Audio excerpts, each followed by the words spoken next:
નમસ્કાર વિદ્યાર્થી મિત્રો, આપ સૌ જાણો છો કે આપણે સાયન્સમાં અત્યારે ત્રીજું ચેપ્ટર એટલે કે પરમાણુ અને અણુઓનો અભ્યાસ કરી રહ્યા છીએ. પરંતુ તમે જાણો છો કે ગુજરાત બોર્ડ દ્વારા 30મી જુલાઈએ એકમ પરીક્ષાનું આયોજન કરેલું છે. એટલે હાલ પૂરતું આપણે જે ત્રીજું ચેપ્ટર છે એને અહીંયા જ સ્ટોપ કરીએ છીએ અને આપણે પાંચમું ચેપ્ટર એટલે કે સજીવનો પાયાનો એકમ જે ચેપ્ટર તમારે એકમ કસોટીમાં પૂછાવાનું છે, પહેલું અને પાંચમું. એટલે પાંચમું ચેપ્ટર એમાં સજીવનો પાયાનો એકમ આપણે સ્ટાર્ટ કરી દઈએ છીએ.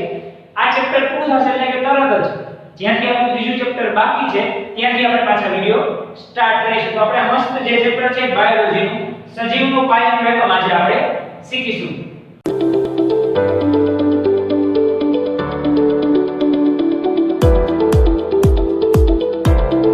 નમસ્કાર વિદ્યાર્થી મિત્રો, સરસ્વતી ગ્રુપ ઓફ એજ્યુકેશન તરફથી શરૂ થનાર વિડિયો સિરીઝમાં આપ સૌ વિદ્યાર્થીઓનું હાર્દિક સ્વાગત છે.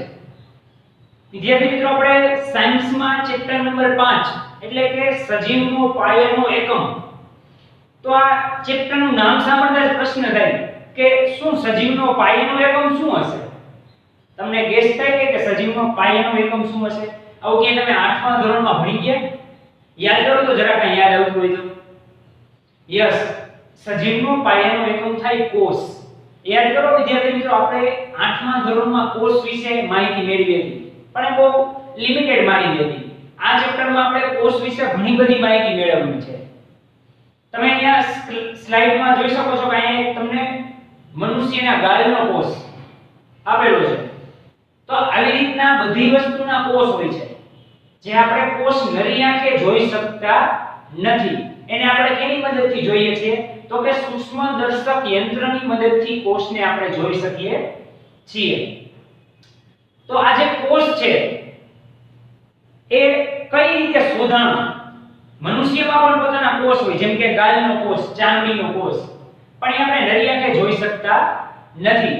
તો આ કોષ શબ્દની ઉત્પત્તિ કેવી રીતે થઈ, ક્યાંથી થઈ અને કોણે કરી, એ આપણે પહેલા પ્રશ્નમાં સૌપ્રથમ જોવાનું છે.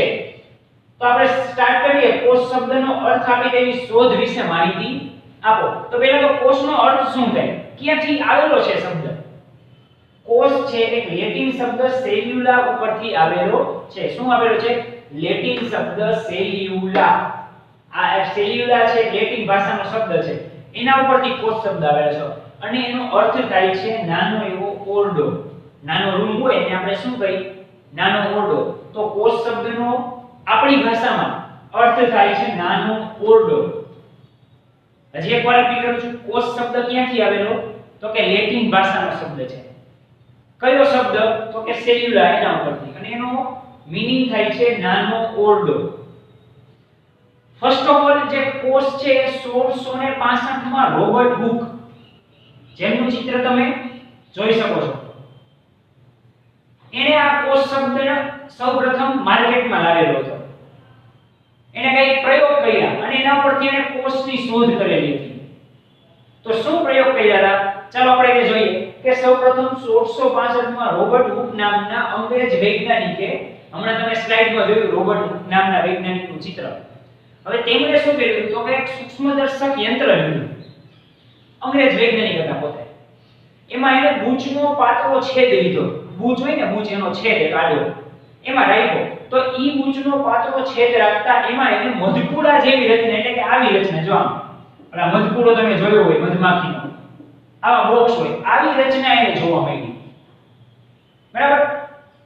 આમાં જે એક એક બોક્સ છે એને પ્રત્યેક બોક્સને કોષ નામ આપ્યું. આ તો કે કોષ, આ કોષ, આ બોક્સ બને છે ઈ કોષ, આ બોક્સ બને છે ઈ કોષ. પ્રત્યેક જે એક એક બોક્સ બને છે બધાય બોક્સને કોષ નામ આપ્યું. કોણે? તો કે રોબર્ટ હુકે. ક્યારે? તો કે 1665 માં. એને શું કહ્યું તો કે ઈ મધપૂડા જેવી રચના હતી, એને કોષ નામ આપ્યું. હજી એકવાર રિપીટ કરું છું, રોબર્ટ હુકે 1665 જે અંગ્રેજ વૈજ્ઞાનિક હતા, તેમણે સૂક્ષ્મદર્શક યંત્રની મદદથી પાતળા છેદનું નિરીક્ષણ કરતા તેમાં મધપૂડા જેવી રચના દેખાણી. એનું નામ શું આપ્યું? કોષ. અંગ્રેજીમાં જેને આપણે સેલ કહીએ છીએ. આ કોષ શબ્દ છે એ જીવ વિજ્ઞાનના ઇતિહાસમાં ખૂબ જ અગત્યનો હતો, કારણ કે અત્યાર સુધી કોઈએ કોષ છે એવું નામ સાંભળ્યું નહોતું, સ્પેશિયલી બાયોલોજીમાં. તો અહીંયા એમાંથી ક્રાંતિ સર્જી નાખી કોષ શબ્દએ. એ ક્રાંતિ સર્જનાર વ્યક્તિ કોણ હતો? તો કે રોબર્ટ હુક. ક્યારે? તો કે 1665 માં. આ એક માર્કમાં ખાસ આઈપી પૂછાય બાળકો. કોષ શબ્દ સૌપ્રથમ કોણે લાગ્યો હતો? તો કે રોબર્ટ હુકે. કોષનો અર્થ શું થાય? નાનો એવો ઓરડો. કયો શબ્દ? સેલ્યુલર શબ્દ. ક્યાંનો? તો કે લેટિન ભાષાનો શબ્દ. બરાબર? તો આ બે માર્કમાં પ્રશ્ન પૂછાય છે, પણ ખૂબ જ આઈપી ક્વેશ્ચન છે, કેમ કે શરૂઆતનો ક્વેશ્ચન છે. કોષ વિશેની માહિતી જાણવા છે. આ આપણને બેઝિક માહિતી ખબર હોય તો આપણે આગળ ચેપ્ટરમાં સમજવાની વધારે મજા આવે. એટલે બેઝિક માહિતી આપતો પ્રશ્ન છે, જેનો તમે સ્ક્રીનશોટ લઈ શકો છો. ઓકે, કોષ વિશે માહિતી મેળવ્યા બાદ આપણો નેક્સ્ટ ક્વેશ્ચન છે કે અલગ અલગ ઘણા બધા જીવ વિજ્ઞાની હતા, એને આમાં શું ફાળો આપેલો હતો? એમાં સૌપ્રથમ છે રોબર્ટ હુક. હમણાં જ આપણે જોયું કે રોબર્ટ હુકનો મેઇન ફાળો શું હતો? કે પોતે અંગ્રેજ વૈજ્ઞાનિક હતા અને જાતે જ એને સૂક્ષ્મદર્શક યંત્ર બનાવ્યું. એને શું કર્યું? તો કે બૂચના પાતળા છેદની રચનાથી શું કર્યું? કોષ જોયા, મધપુડા જેવી રચના જોઈ. એમાં એને એક એક ખાના જોયા અને ઈ ખાનાને એને કોષ નામ આપ્યું. એમાં આપણે જોઈએ કેમ કે કોષનો ઉદ્ભવ કરનાર જ વૈજ્ઞાનિક કોણ હતા? Robert Hooke. ત્યારબાદ આવે છે લ્યુવેનહોક. બરાબર? એને શું કર્યું? તો કે એને પણ પોતે જાતે સૂક્ષ્મદર્શક યંત્ર બનાવ્યું અને બેક્ટેરિયા સહિત ઘણા સૂક્ષ્મ જીવોનો અભ્યાસ કર્યો. બરાબર? લ્યુવેનહોક નામના વૈજ્ઞાનિક, એ પણ તમે સ્લાઇડ જોઈ શકો છો, એને સૂક્ષ્મદર્શક યંત્ર જાતે જ બનાવ્યું. કેમ કે આ બહુ જૂના જમાનાની વાત છે, ત્યારે સૂક્ષ્મદર્શક યંત્ર તૈયાર મળતા નહોતા. તો એને પણ જાતે સૂક્ષ્મદર્શક યંત્ર બનાવીને ઘણા બધા બેક્ટેરિયા કે જે અતિ સૂક્ષ્મ હતા, જે કોષ હતા, એનો જાતે જ અભ્યાસ કર્યો.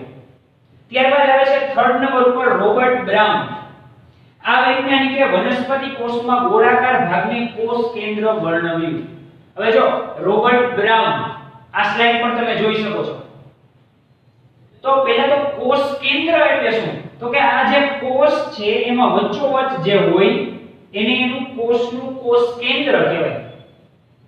એને શું કર્યું? તો કે વનસ્પતિનો જે ભાગ હતો ગોળાકાર ભાગ, એમાં કોષ કેન્દ્રને વર્ણવ્યું. ધારો કે આ વનસ્પતિનો ગોળાકાર કોઈ પણ એક ભાગ છે, ઈ ભાગમાં એને આ જે પર્ટિક્યુલર વચ્ચેનો ભાગ છે એને શું કીધું? એને કોષ કેન્દ્ર. આવું કોણે કીધું? તો કે રોબર્ટ બ્રાઉને. ટૂંકમાં ઇન ધ સેન્સ એને ગોળાકાર ભાગ હતો એને કોષ કેન્દ્ર તરીકે વર્ણવ્યો. હવે વિદ્યાર્થી મિત્રો તમે આનો સ્ક્રીનશોટ પણ પાડી શકો છો. ત્યારબાદ આવે છે વિદ્યાર્થી મિત્રો 4 નંબર ઉપર પર્કિન છે. બરાબર? પર્કિન જે કોષમાં રહેલ જીવંત પ્રવાહી દ્રવ્યને પ્રોટોપ્લાઝમ નામ આપ્યું. કોષમાં એક દ્રવ્ય હતું, કેવું હતું? જીવંત હતું. એને શું નામ આપ્યું? તો કે પ્રોટોપ્લાઝમ. કોણે? તો કે પર્કિન છે. હજી એકવાર રિપીટ કરું છું. કોષમાં રહેલ જીવંત પ્રવાહી દ્રવ્યને પ્રોટોપ્લાઝમ નામ આપ્યું. કોણે? તો કે પર્કિન છે. ત્યારબાદ 5 નંબર ઉપર આવે છે સ્લેઇડન અને સ્વોન. આ બંને વૈજ્ઞાનિકો પેરમાં હતા. તેમણે કોષવાદ રજૂ કર્યો. હવે આ કોષવાદ એટલે શું? તો કે બધી જ વનસ્પતિ અને પ્રાણીઓ કોષની બનેલી છે અને કોષ જ સજીવનો પાયાનો એકમ છે. આવું કોણે કીધું? તો કે સ્લેઇડન અને સ્વોન. એમણે તો પહેલા કોષવાદ રજૂ કર્યો. એમાં ઈ કોષવાદમાં એને શું કીધું? સ્લેઇડન અને સ્વોને કે બધી જ વનસ્પતિ અને પ્રાણી અને મનુષ્યો પણ આવી છે, આ બધાય કોષના બનેલા છે. આ ઉપરાંત આપણે સજીવ, આનો પણ પાયાનો એકમ શું છે? તો કે કોષ. આવું કહેનાર કોણ હતા? સ્લેઇડન અને સ્વોન. ત્યારબાદ આવે છે વિસાર્ડ. હવે વિસાર્ડે પણ આધુનિક કોષવાદ રજૂ કર્યો, જેમ સ્લેઇડન અને સોર્વે કર્યો એવી રીતના. એને શું કીધું? તો કે પૂર્વ અસ્તિત્વ ધરાવતા કોષમાંથી જ નવા કોષનું સર્જન થાય છે.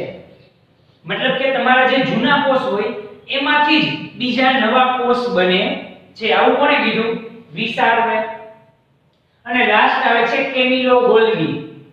હવે કેમિલો ગોલ્ગી એટલે કે આ વૈજ્ઞાનિકે ગોલ્ગી પ્રસાધનનું સૌપ્રથમ વ્યવસ્થિત રીતે અવલોકન અને વર્ણન કર્યું હતું. ગોલ્ગી પ્રસાધન શું છે એમાં આપણે આગળ જોશું. આ ચેપ્ટરમાં આપણે ગોલ્ગી પ્રસાધન આખો ટોપિક આવશે. પણ યાદ રાખજો ત્યારે આ પૂછાશે કે ગોલ્ગી પ્રસાધન એનું સર્જન કરનાર અથવા વર્ણન કરનાર વૈજ્ઞાનિક કોણ હતા? તો એમાં જવાબ આવશે કેમિલો ગોલ્ગી.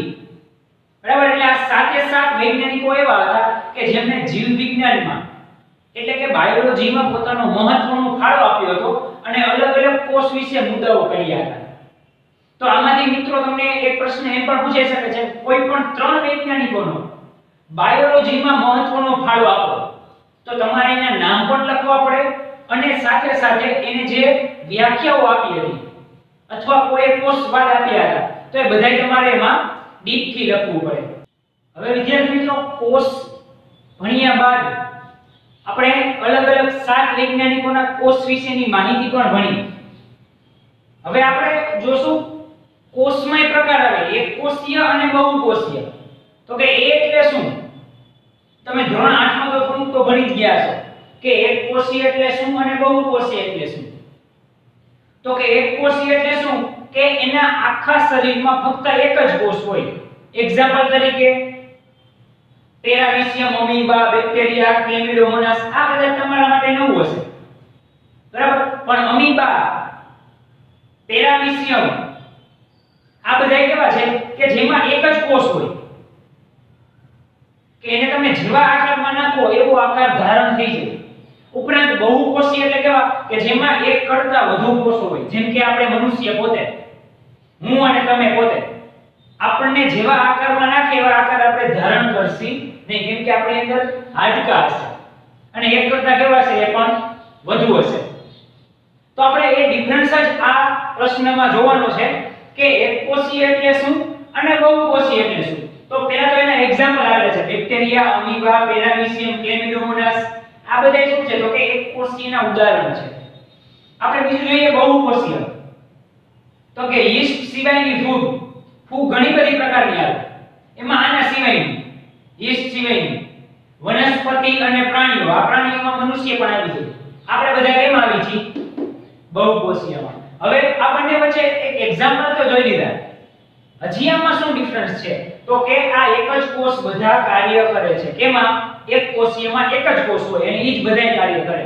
જ્યારે બહુકોષીયમાં વિવિધ ભાગો ભેગા થઈને પેશી, અંગ કે તંત્રની રચના કરે છે. જેમ કે આપણે પોતે ઘણા બધા હાડકા ભેગા થાય, બરાબર, પછી એક હાથ બને. જેમ કે અહીંયાના હાડકા અહીંથી પાછા છૂટા પડતા હોય અહીંયા સુધી, અહીંયા પછી કુર્ચા આવે અને અહીંયાથી આટલો હાડકા એટલે એક ભાગ બનેવો, હાથ બનેવો. જ્યારે આવું આમાં એક કોષીયમાં એવું હોતું નથી. એક જ હાડકું હોય અને ઈ જ બધું કામ કરે.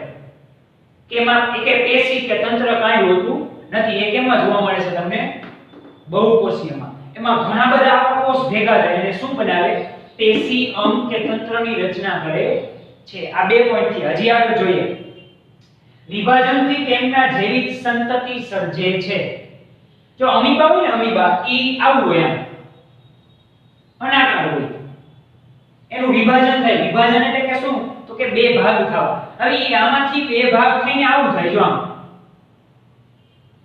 બે નાના અમીબા છૂટા પડ્યા. આ અત્યારે નાના છે એટલે, પણ જ્યારે મોટા થશે આ અમીબા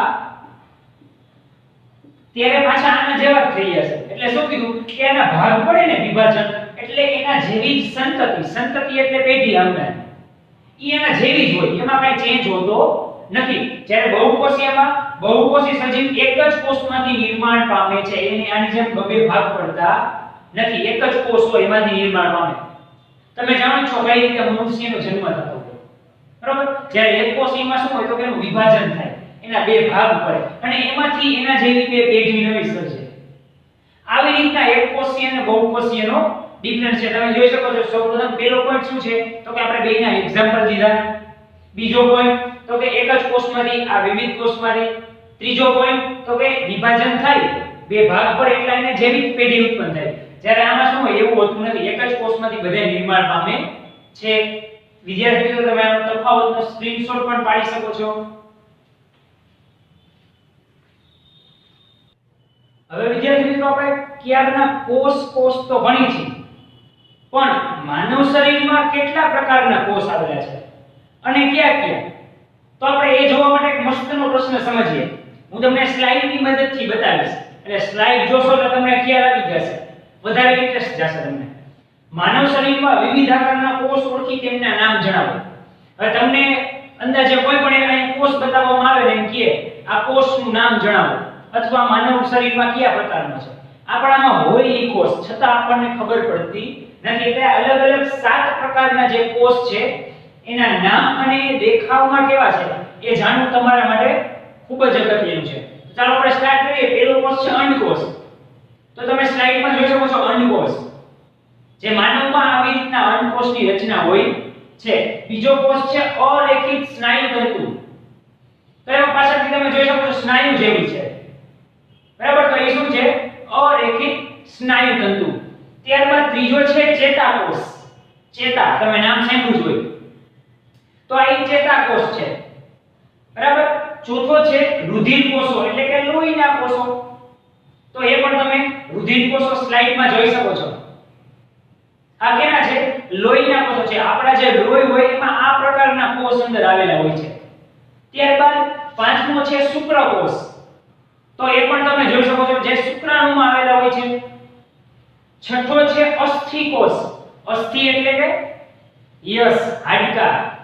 આપણા હાડકાના કોષ કંઈક આવા હોય છે. અને છેલ્લો છે મેદકોષ. મેદકોષ એટલે ચરબીનો કોષ.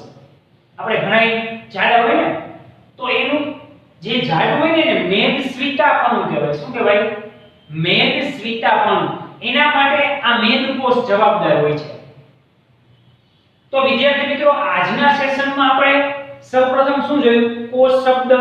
તો કે રોબર્ટ હુકે આપ્યો હતો, બરાબર. 1665 માં અંગ્રેજ વૈજ્ઞાનિક હતા. લેટિન ભાષાનો શબ્દ હતો, એનો મતલબ થાય નાનો ઓરડો. ત્યારબાદ અલગ અલગ 7 વૈજ્ઞાનિકોની આપણે કોષ વિશેની વ્યાખ્યા જોઈ. પછી ત્રીજો પ્રશ્ન આપણે એકકોષીય અને બહુકોષીય પ્રશ્નનો જોયો. અને છેલ્લો પ્રશ્ન આપણે માનવ શરીરમાં અલગ અલગ 7 પ્રકારના કોષો આવેલા છે એની સ્લાઇડ દ્વારા માહિતી મેળવી. હવે આશા રાખું છું કે વિદ્યાર્થી મિત્રો આ 4 પ્રશ્ન તમને સાવ સિમ્પલ રીતથી સમજાઈ ગયા છે. કેમ કે મેં સાવ ટૂંકમાં પોઈન્ટ બનાવીને તમને સમજાવેલા હતા. એના ઉપરથી તમે આખી થિયરીના પોઈન્ટ બનાવી શકો છો. એટલે તમારે યાદ રાખવો હોય તો આવી રીતના જ યાદ રખાય. આપણે અહીંયા સુધી રાખીએ છીએ. હજી નેક્સ્ટ લેક્ચરમાં કોષ વિશે વધારે માહિતી મેળવશું. Thank you.